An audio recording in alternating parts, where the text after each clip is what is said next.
Good evening, viewer. Welcome to our Glory Globe TV's breaking news from USA.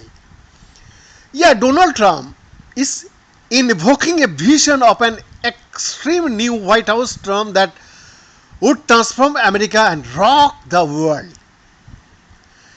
And Vice President Kamala Harris has only 3 weeks to avert it as she struggles to restore momentum in a neck and neck race to election day.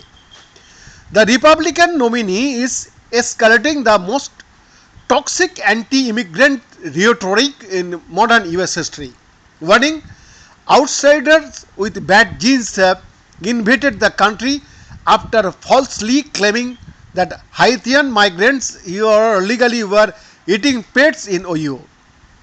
At a rally in Arizona on Sunday, Trump baselessly suggested that if Harris were elected, the entire country will be turned into a migrant camp. A Colorado 2 days earlier, he again vowed to begin the largest deportation operation in the history of the United States, promising we will close the border, we will stop the invasion of illegals into our country, we will demand our territory, we will not conquer. And he escalated his threats against political opponents this weekend, saying on Fox News Sunday morning futures he could turn the military on the enemy from within.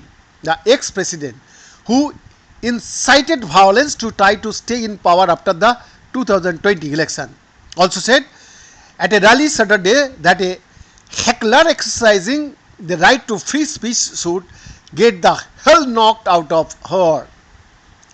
In another preview of how he could use presidential power to serve his personal and political whims, Trump this weekend threatened to withhold federal disastrous aid to Democratic-run California, even as he falsely accuses Harris and President Joe Biden of doing the same to hurricane-hit Republican districts.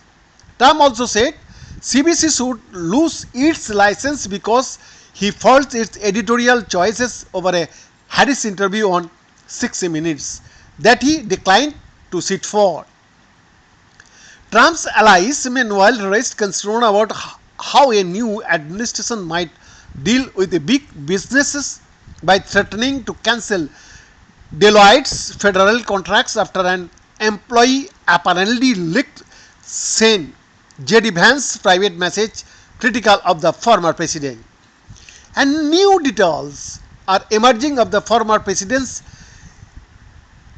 genuflection to foreign tyrants like Vladimir Putin after the Kremlin confirmed Trump sent COVID-19 tests to a Russian authoritarian who is sworn enemy of the United States during a pandemic he frequently downplayed.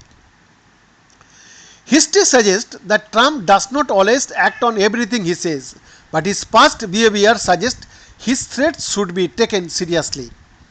And a Supreme Court ruling granting presidents substantial immunity suggests few impediments to imperial executive power. Trump's deepening extremism is increasing already massive pressures on Harris, and a phalanx of senior Democratic leaders, including former Presidents Bill Clinton and Barack Obama, are pleading with voters in swing states, especially the black and Latino voters Harris needs not to let Trump return. Beyond the exclusive report.